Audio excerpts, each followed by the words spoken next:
Continuing Alexander from Plutarch's Lives, translated by John Dryden, revised by Hugh Clough. That was somewhere in the middle of this kind message could not but be very welcome to the captive ladies, especially being made good by actions no less humane and generous, for he gave them leave to bury whom they pleased of the Persians, and to make use for this purpose of what garments and furniture they thought fit out of the booty.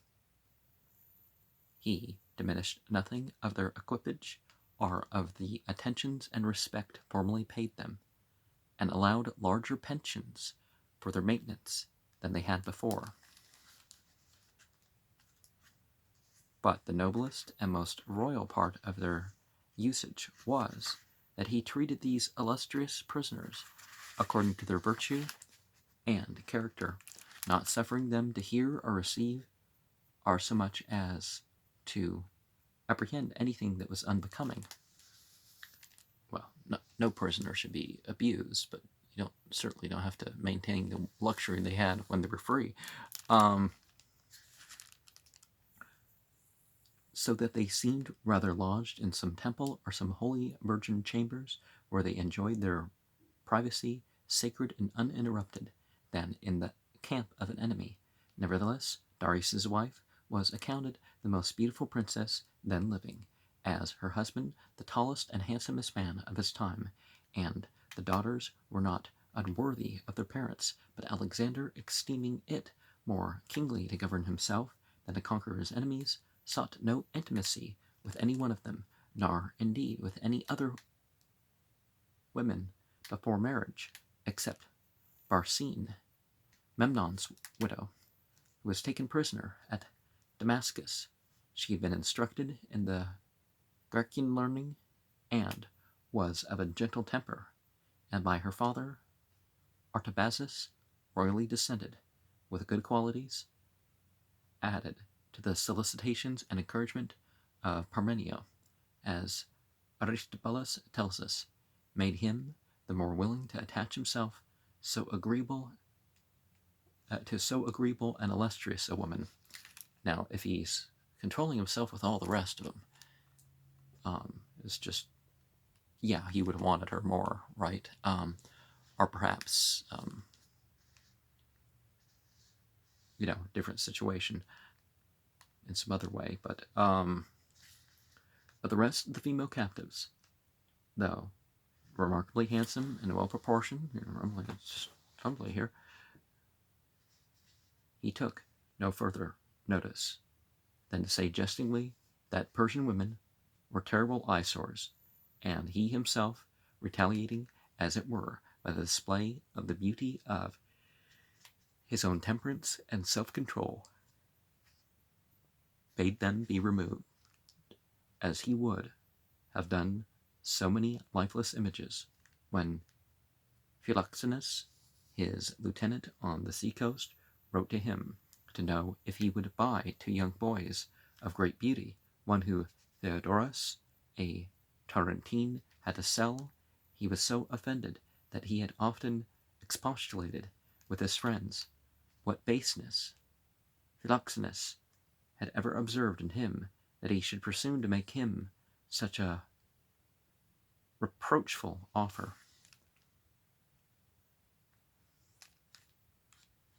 Because as we see here, the homosexuals or bisexuals, as people call it, were the seekers of pleasure, and he was like, well, I have wives, and why do you need, and you're calling me towards this,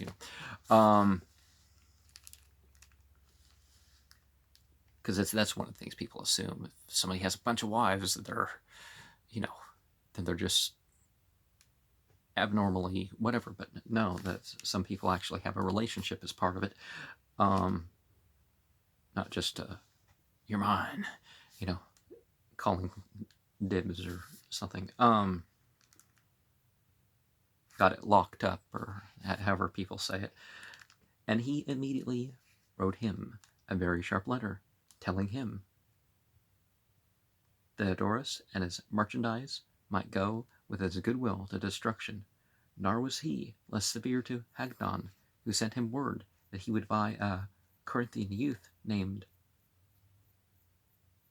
Corobulus as a present for him, and hearing that Damon and Timotheus, two of Parmenio's Macedonian soldiers, had abused the wives of some strangers who were in his pay, he wrote to Parmenio, charging him strictly, if he found them guilty, to put them to death, as wild beasts that were only made for the mischief of mankind.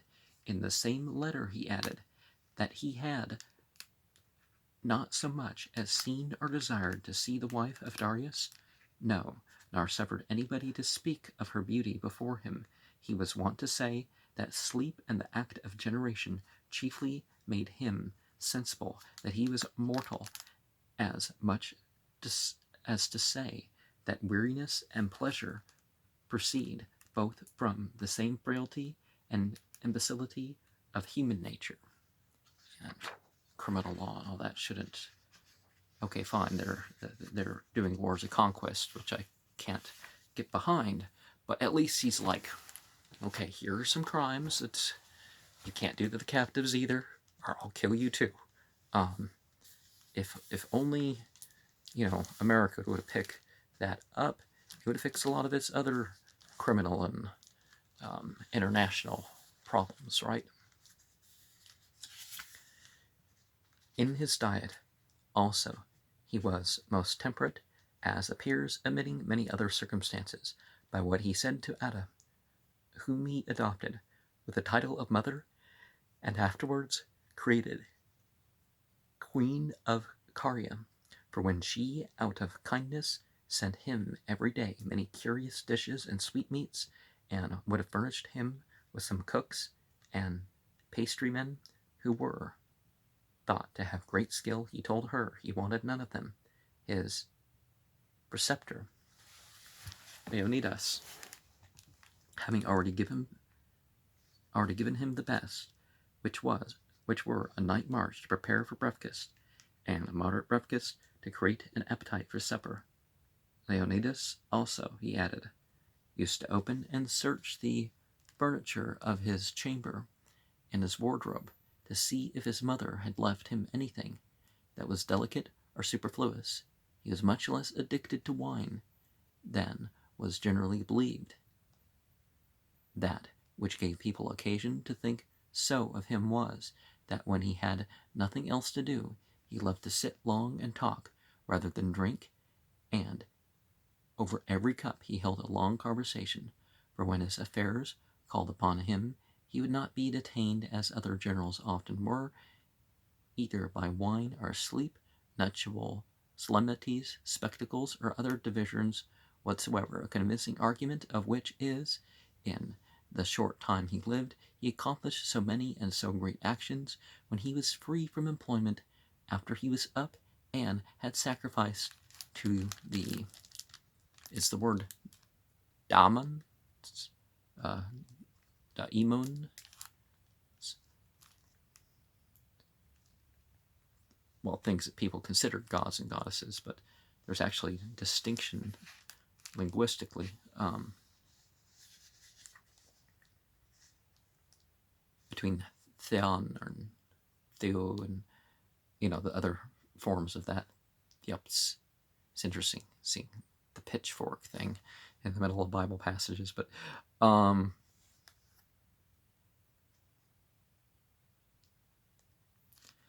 he used to sit down to breakfast and then spend the rest of the day in hunting or writing memoirs, giving decisions on some military questions, or reading. In marches that required no great haste, he would practice shooting as he went along, or to mount a chariot and alight from it in full speed, sometimes for sport's sake, as his journals tell us. He would hunt foxes and go fowling. When he came in for the evening, after he had bathed and was anointed, he would call for his bakers and chief cooks to know if they had his dinner ready. He never cared to dine till it was pretty late and beginning to be dark, and was wonderfully circumspect at meals, that every one who sat with him should be served alike and with proper attention, and his love of talking, as was said before, made him delight to sit long at his wine, and then, though otherwise no prince's conversation was ever so agreeable, he would fall into a temper of ostentations and soldiery boasting, which gave his flatterers a great advantage to ride him and make his better friends very uneasy, for, though they thought it too base to strive who should flatter him most, yet they found it hazardous not to do it, so that between the shame and the danger they were in a great strait how to behave themselves. After such an entertainment he was wont to bathe, and then, perhaps, he would sleep till noon, and sometimes all day long. He was so very temperate in his eating that when any rare fish or fruits were sent him, he would distribute them among his friends, and often reserved nothing for himself. His table, however, was always magnificent, the expense of it still increasing with his good fortune, till it amounted to 10,000 drachmas a day, to which sum he limited it, and beyond this he would suffer none to lay out in an entertainment where he himself was the guest. After the battle of Istus, he sent to Damascus to seize upon the money and baggage, the wives and children of the Persians, of which the spoil the Thessalian horsemen had the greatest share, for he had taken particular notice of their gallantry in the fight, and sent them thither on purpose to make their reward suitable for their courage. Not but that the rest of the army had so considerable a part of the booty as was sufficient to enrich them all. This first gave the Macedonians such a taste of the Persian wealth and women and barbaric splendor of living, that they were ready to pursue and follow upon it with all the eagerness of hounds upon a scent. But Alexander, before he proceeded any further, thought it necessary to assure himself of the sea coast. Those who governed in Cyprus put that island into his possession, and Phoenicia, Tyre only excepted, was surrendered to him. During the siege of this city, which, with mounds of earth cast up, and battering engines, and 200 galleys by sea, was carried on for 7 months together, he dreamt that he saw Hercules upon the walls, reaching out his hands and calling to him, and many of the Tyrians in their sleep fancied that Apollo told them he was displeased with their actions, and was about to leave them and go over to Alexander, upon which, as if the entity had been a deserting soldier, they seized him, so to say, in the act, tied down the statue with ropes, and nailed it to the pedestal, approaching him that he was a favorer of Alexander. Another time Alexander dreamed he saw a satyr mocking him at a distance, and when he endeavored to catch him, he still escaped from him, till at last, with much perseverance, each running about after him, he got him into his power. The soothsayers, making 2 words of Satyrus, assured him that Tyre should be his own. Okay, what are the 2 words? The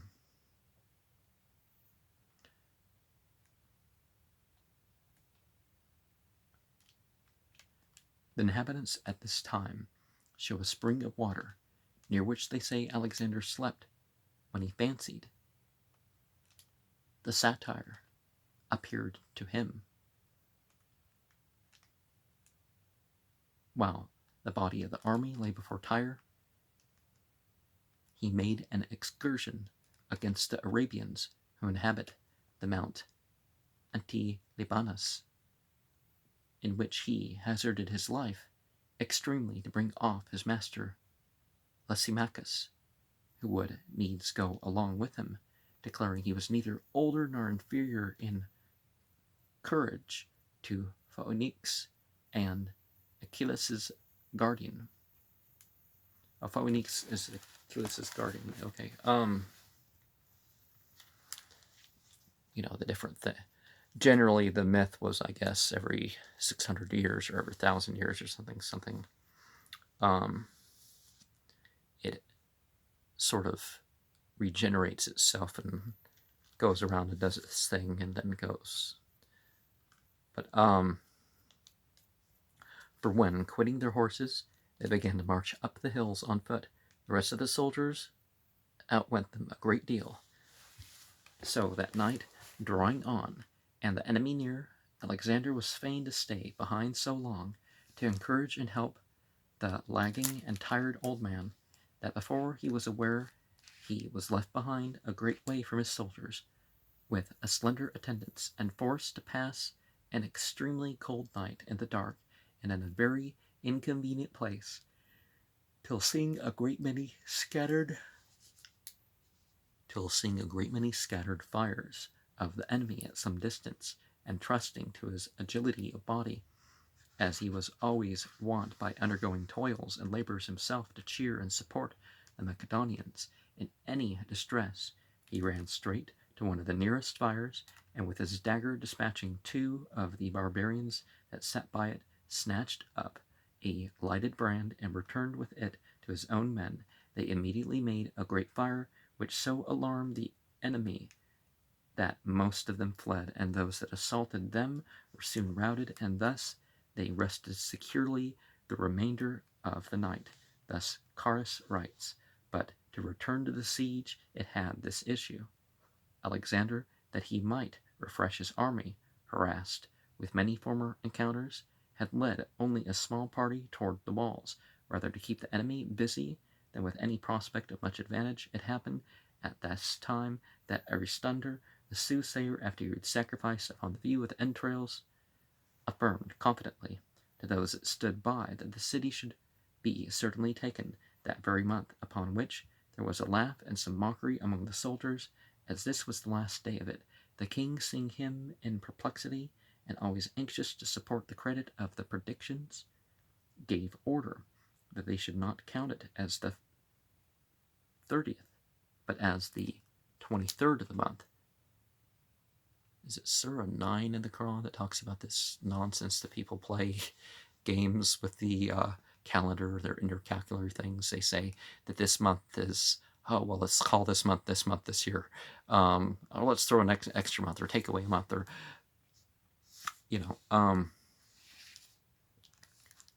still people doing that with the days of the month. Like Ramadan's one that people still do. Most of the months are 30 days.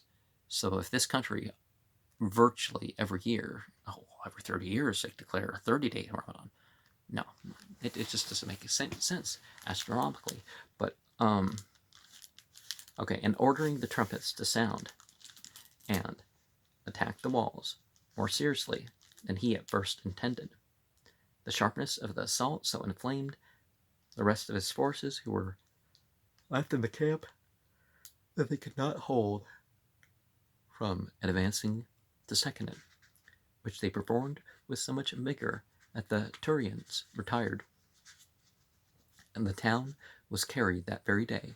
The next place he sat down before was Gaza, one of the largest cities of Syria. When this accident befell him, a large bird flying over him let a clod of earth fall upon his shoulder, and then, settling upon one of the battering engines, was suddenly entangled and caught in the nets, composed of sinews, which protected the ropes with which the machine was managed. This fell out exactly according to Aristander's prediction, which was that Alexander should be wounded and the city reduced.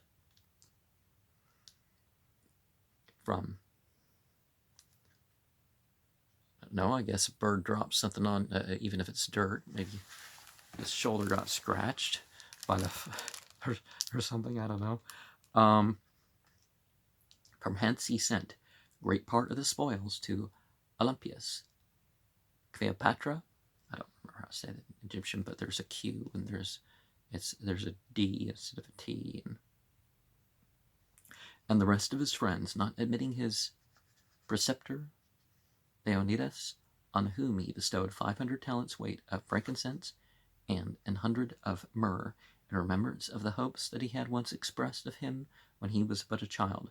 For Leonidas, it seems, standing by him one day while he was sacrificing, and seeing him take both his hands full of incense to throw into the fire, told him it became him to be more sparing in his offerings, and not to be so profuse till he was master of the countries which those sweet gums and spices came from. So Alexander now wrote to him, saying, We have sent you abundance of myrrh and frankincense, that for the future you may not be so stingy to what you consider to be gods. So stingy to the gods. Now, this is a saying, so I guess I can. But what word did he use? Daimon, daemon, the jinn, or did he say that perhaps they were considered, well, people usually consider the jinn and the malaika, or the light beings, the fire beings and the light beings, and disembodied human spirits or something, even like they were actual gods. But there's language here that would clarify what exactly was meant, but certainly something worshipped.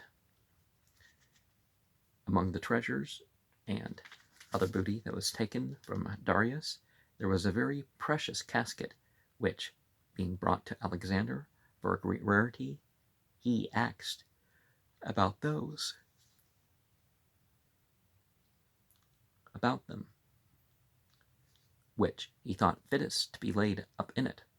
And when they had delivered their various opinions, he told them he should keep Homer's Iliad in it.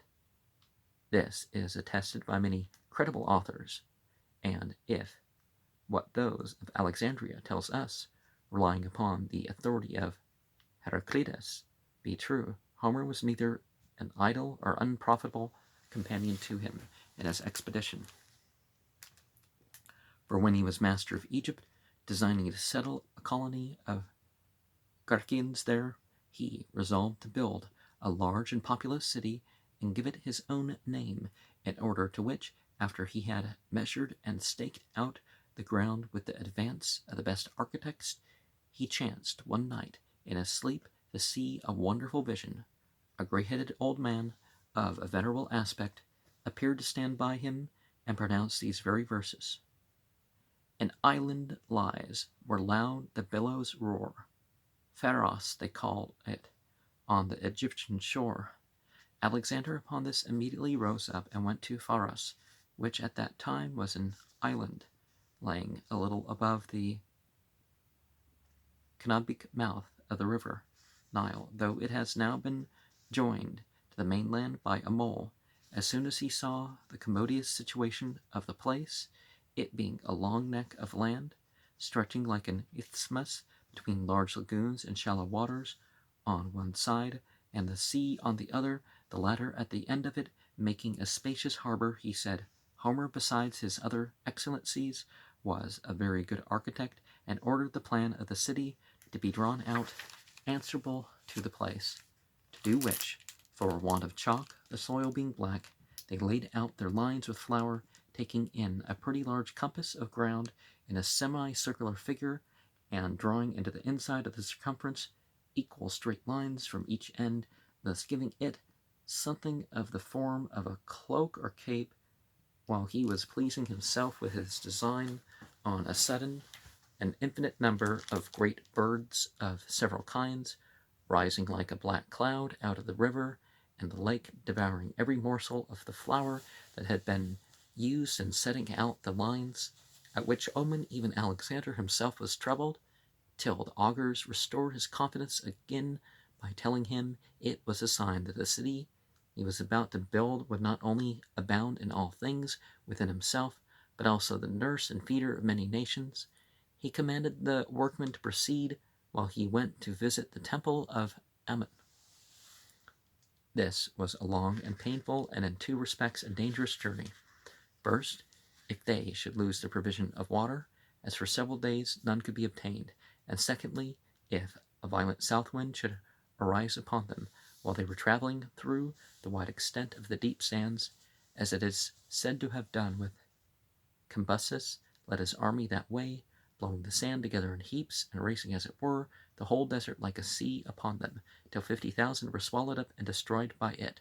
Now, there's question because of the four main types of sources of Alexander, with the Greco-Roman, and then the who else wrote about him? The Persians obviously wrote about him, and the Chinese wrote about him, I think.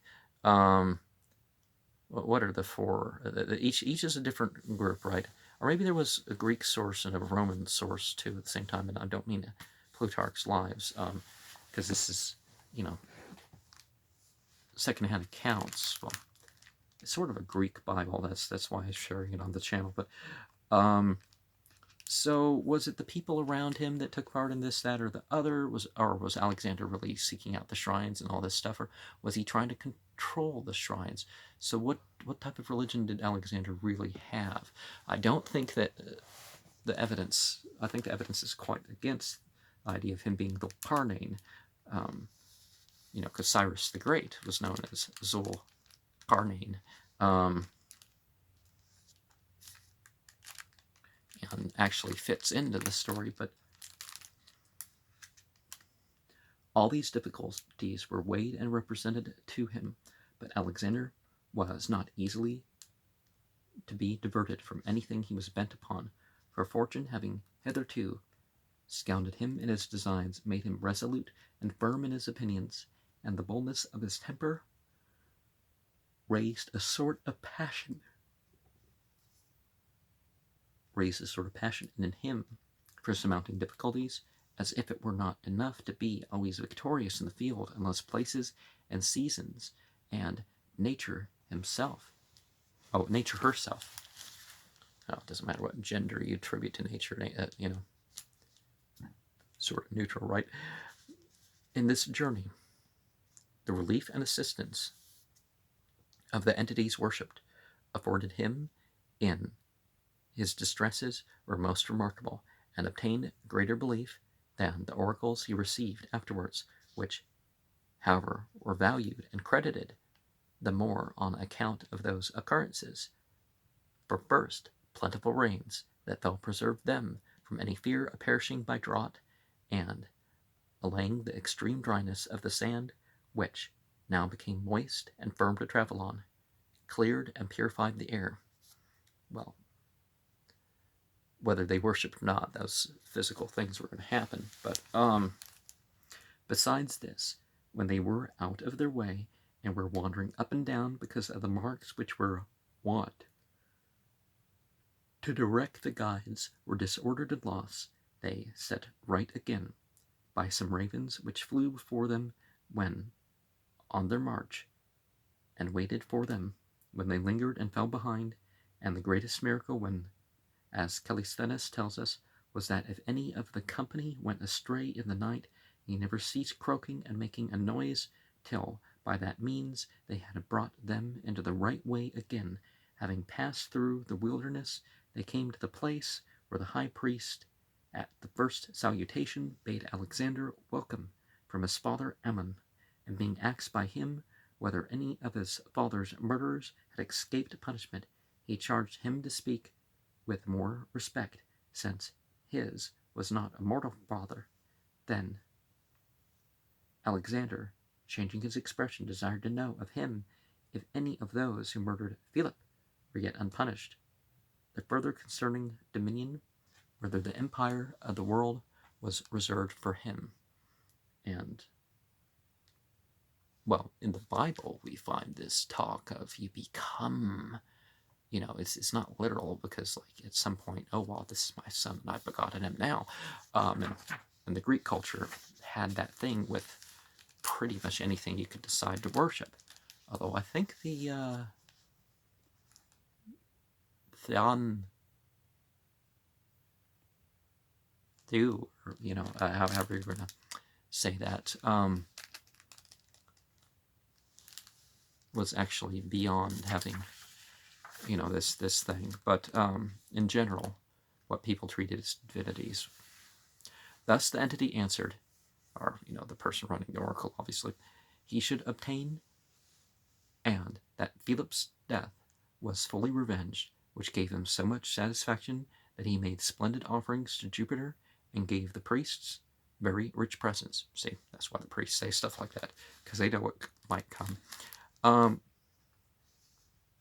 This is what most authors write concerning the oracles, but Alexander, in a letter to his mother, tells her that there were some secret answers, which at his return he would communicate to her only.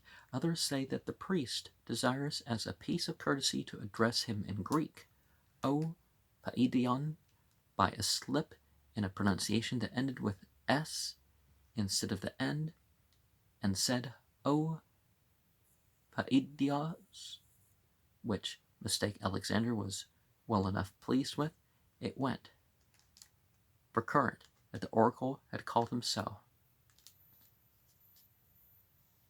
What was he calling it? Was he called a child? You know, because Ammon had ceased. Said, come on, I'm the son of Ammon. And he's like, no, well, you know, around the sayings of one Basamnon, a philosopher whom he heard in Egypt, the most approved of this, that all men were governed by God, because in everything which is its chief and commands is divine, with what he pronounced himself upon a subject was even more like a philosopher, for he said God was the common father of us all, but more particularly of the best of us. To the barbarians he carried himself very haughtily, as if he was fully persuaded of his divine birth and parentage, but to the Garcians more moderately, and with less affection of divinity, except it were once in writing that the Athenians, Samos, when he tells them that he should not himself have bestowed upon them that free and glorious city, you received it, he says, from bounty of him who at that time was called my Lord and Father, meaning Philip. However, afterwards, being wounded with an arrow and feeling much pain, he turned to those about him and told them, this, my friends, is real, flowing blood, not ichor. Such as immortal gods are wont to shed. People have experience where the jinn kind of have displays.